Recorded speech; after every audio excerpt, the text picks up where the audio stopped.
Hey there, Matt. How's it going? Hey David, how are you? I'm doing well. I think we should welcome everybody to another episode of. State of cybercrime. It's great to have you back, David, and to our audience. And are where in the world are you today? You've got a nice, fresh new background. Yes, I'm still in Connecticut, although it may look a lot neater than my normal background. That's awesome. How about you? Yeah, I'm in London today, and I also have it's just a background, though. I wish that's what the view looked like. It's a bit gray and gloomy today here. Well, the background, you're in luck because the background kind of looks gray and gloomy anyway. That'll work. So, Well, yeah. we got a jam-packed agenda today, mainly excited to talk about some of the attacks on retailers here in the UK. Well, with that, let's get into it. For those of you that are joining us for the first time today, we always like to start the show with good news, as oftentimes in cybersecurity, everything is doom and gloom, and we are one vulnerability or one new AI away from the end of the world. But there's often a lot of good things to talk about as well, and we certainly have a few good things today, starting with TikTok. TikTok was fined 530 million euros by the Irish Data Protection Commission for violating GDPR, claiming TikTok failed to prevent remote access by employees in China to European user data. Now, initially, TikTok claimed that no EU data was stored in China.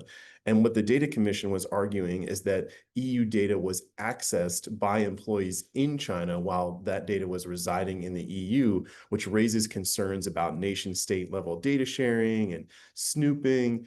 Ultimately, TikTok is planning to appeal the fine. This is kind of cute, right? No, we don't store data outside of the EU. We just read it from outside the EU. You know, it's an interesting distinction there. Yeah, and I don't think the Irish Data Protection Commission really, it seems like by the fine that they have a pretty firm stance on this. Yeah, that wasn't a small fine there. Um, This was good news. I think coming on the heels of some kind of scary news, a few episodes ago, we talked about how MITRE's funding was in question with all the changes, and I think it's fair to say everybody in security said, "Oh yeah, we probably ought to have some redundancy for such a mission critical thing as kind of our vulnerability tracking." Well, European Union Agency for Cybersecurity, or ENISA, has been created. I love it when an acronym is just as hard to remember as the actual thing it stands for.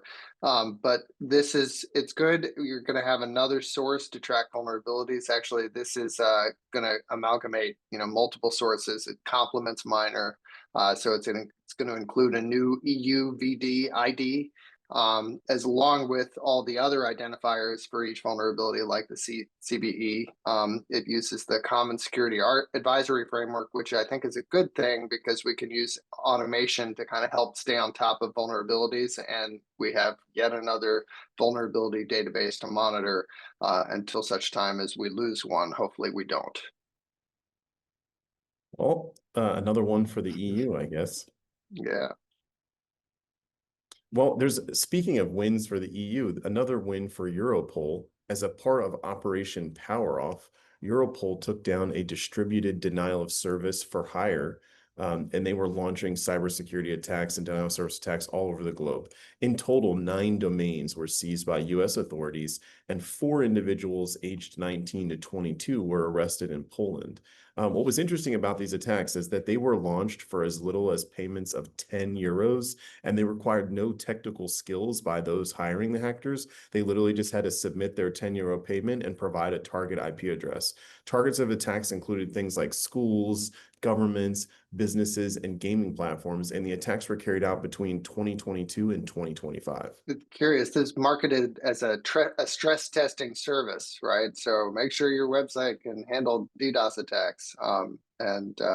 But for 10 euros a month or whatever, you could take your school down, or take your competition down. It's glad this is sort of taken offline. Yeah, it seems pretty trivial.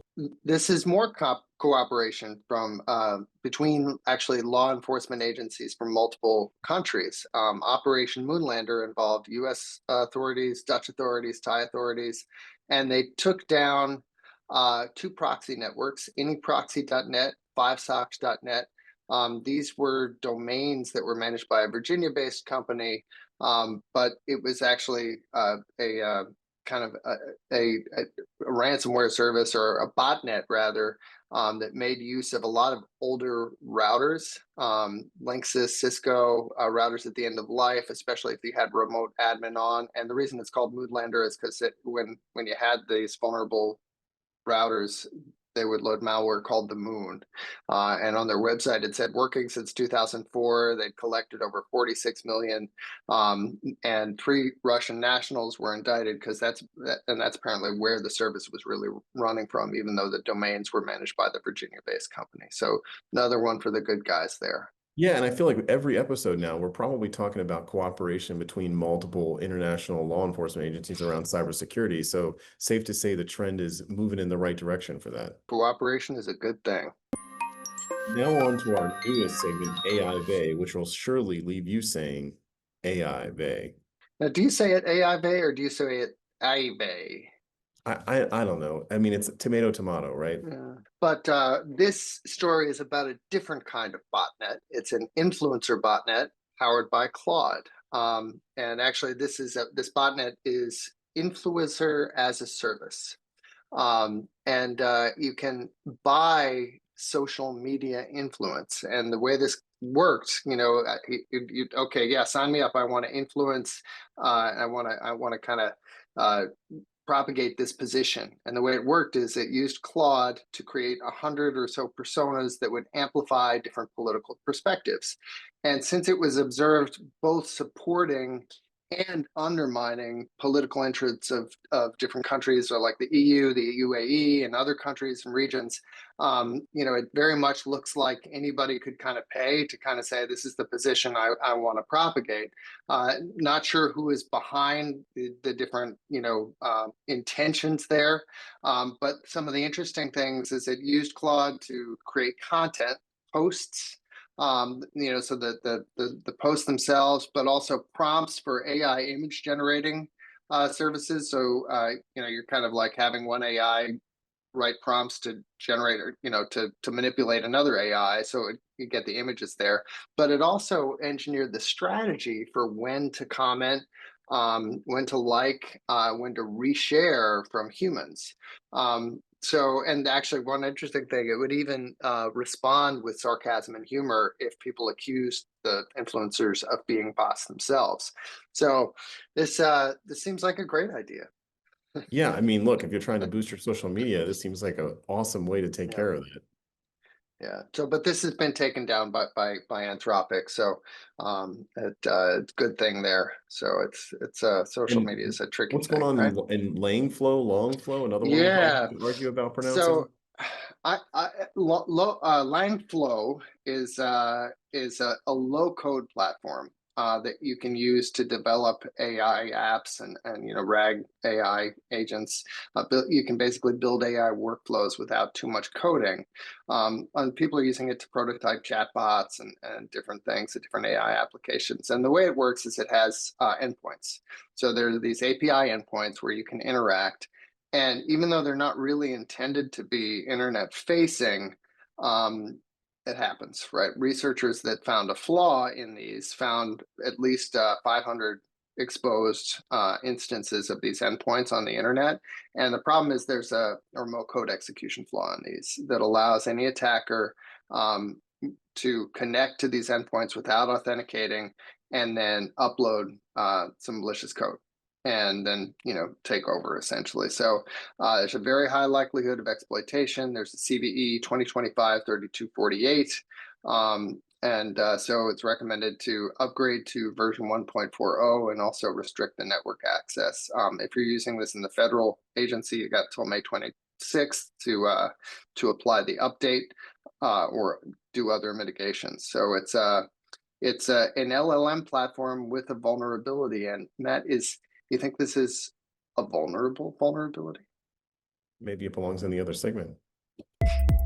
Speaking of which, let's jump on to our next segment, vulnerable vulnerabilities, where we talk about one in SAP, actually in a component called NetWeaver. For those of you unfamiliar with it, NetWeaver is an integration platform within the SAP ecosystem for integrating SAP components to each other and to third-party software.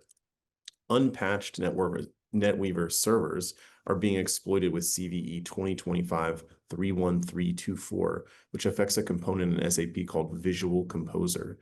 This vulnerability allows an unauthenticated threat actor to upload a file and actually gain full control over the system. While not installed by default, this component, Visual Composer, is broadly installed across the SAP customer base. An emergency patch was deployed by SAP, however, but multiple ransomware attacks have already been carried out using the compromised SAP systems as entry points for stuff like data theft and encryption. And some of that activity was linked to Chinese threat actors, though other ransomware groups are also involved. This is a big deal. There's some pretty powerful stuff behind a lot of these SAP implementations, as I understand. And Right? usually a So lot of sensitive information. Yeah.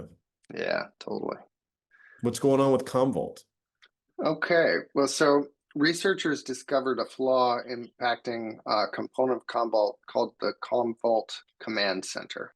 And this is a maximum security CVE 2025-03408, and it allows remote code execution from an unauthenticated user. The way it works is an attacker can upload a zip file that, when it's decompressed on the target server, can result in remote code execution. This is addressed in versions 11.3820 and 11.3825 with an additional update. So you're going to be careful if you're just upgrading. There's an extra step there. If you're in the federal executive branch, you have to get until May 23rd to apply this. Also, a couple things to know. Again, this is not something that's a server that's commonly connected to the internet, but it does happen, especially if you've got like third-party management, and help. I think you've outsourced some components there.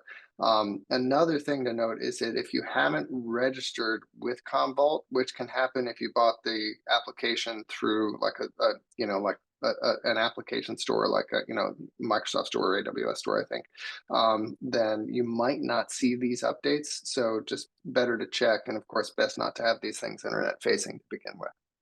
And that CVE is 2025-03408. I think Frank also put it in the chat for a few people that were asking. Now, that's not the only vulnerability to be worried about, though. Fortinet's released a patch for CVE 2025-32756, which is a Stack Overflow vulnerability in FortiVoice, FortiMail, FortiNDR, FortiQuarter, and FortiCamera, which allows unauthentic hackers to execute commands via specially crafted HTTP requests. And interestingly enough, Fortinet claimed it observed exploits of this vulnerability on their FortiVoice systems. Now, successful exploitations could lead to things like network scanning, the erasing of logs, and also the logging and copying of credentials from SSH tunnel attempts. And so patching is strongly recommended. Somewhere around 50,000 to 100,000 different organizations were impacted by this, with millions and millions of end users. Well, let's jump on in the danger zone and let's talk about a few of things that you should be worried about. One of which being misconfigured Sentinel-1 EDRs are vulnerable to attack that's being coined bring your own installer. A flaw in the upgrade and downgrade process of the Sentinel-1 agent under certain configurations would allow attackers to bypass anti-tamper protections and actually temporarily leave the endpoint unprotected by EDR. Specifically, what happens is during the downgrade process, Sentinel-1 protection goes unavailable or not working, not functioning for just under a minute. And security researchers proved how during this time attackers could terminate processes, execute malicious payloads, and ultimately what Sentinel-1 did in response is released a new default configuration and encouraged users not to set up this downgrade process in order to avoid exploitation. Yeah, I was curious about this. The fact that it had a downgrade option. I suppose that is to kind of, if something breaks, like to roll back, right? But To it sounds prioritize like, availability, probably. yeah, that old availability versus the rest of security trick. Now, what's going on with Coinbase? Well, Coinbase, this is kind of an interesting one. I think it's, security team's worst nightmare, right? You've got an insider that, turns turns threat, right? An employee that gets bribed. And this happened.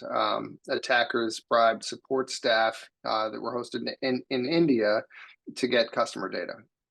And they were able to get addresses, government ID images, partial bank, social security numbers, and give it to the attackers, who then use this to socially engineer Coinbase clients to potentially get their credentials and actually, steal their Bitcoin.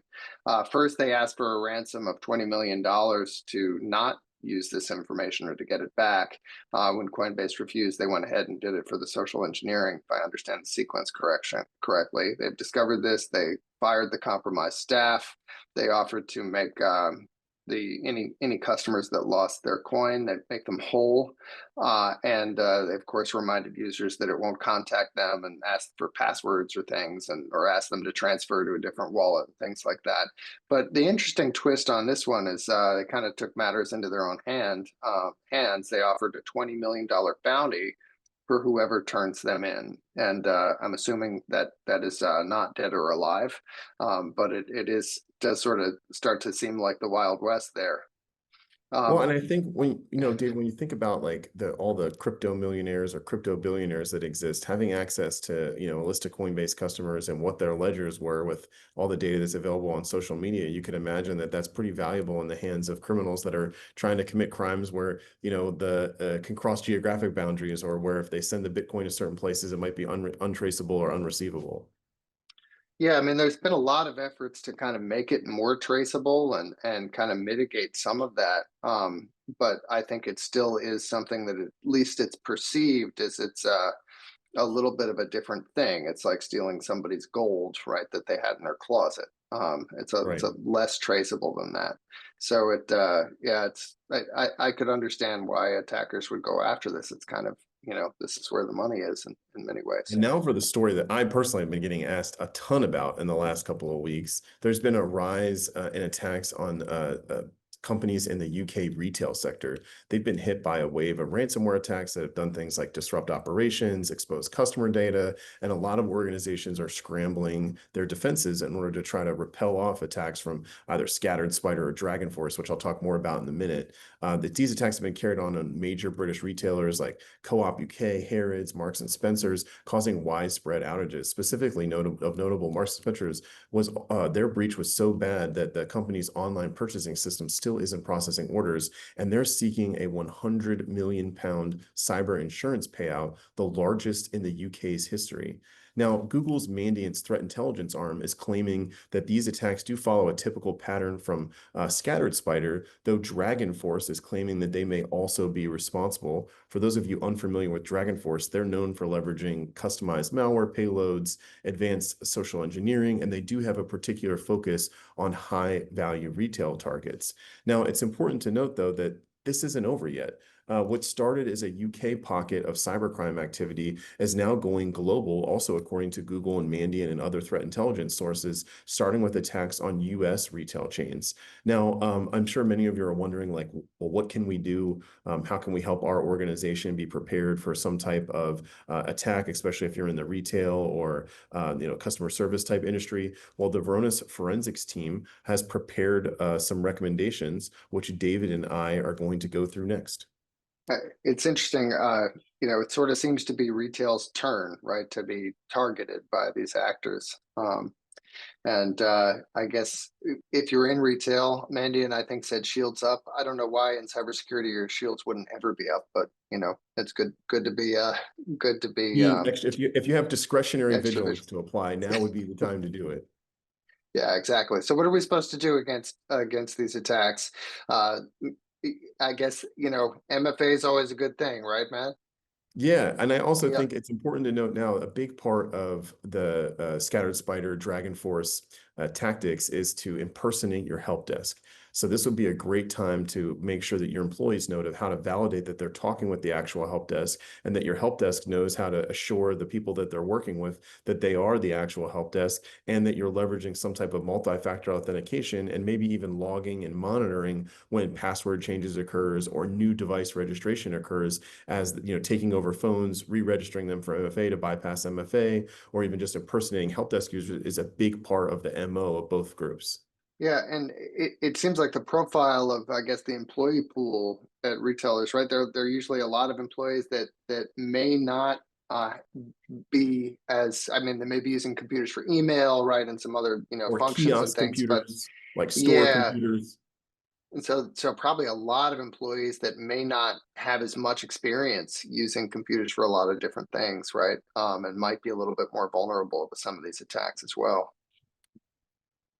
Yeah, also just stuff like, making sure that, you have coverage of endpoint, antivirus, you're trying to block traffic to malicious or suspicious websites. You've done things like security awareness training. One person in our chat suggested red teaming the help desk. I think that's a great idea. Also red Hmm. teaming stuff like your Active Directory and being able to make sure you can detect attacks on AD. Is, the entry point might be some end user that you have, whether it's a retail employee or a back office employee. But what are these attackers going to do? They're going to try to get access to information, escalate privileges, take over your domain, unleash ransomware. Also, just basic stuff like denying internet traffic from like your server zones, patching your systems from all the vulnerabilities that David and I talked about, but also all other vulnerabilities. Having good backups. These are all things that you can do to be more resilient against cyber attack. Yeah, I think some of the identity, red teaming here is interesting, right? Because an account is an account, right? And even though some of these accounts may not have much access, right, they're still connected in and then can be used to maybe exploit any vulnerability in there. We've seen that once you have one account, right? There's a lot you can do once you're in a network and connected in. That'll wrap it up for us. We super appreciate you being here, and we look forward to catching you on the next episode of State of Cybercrime.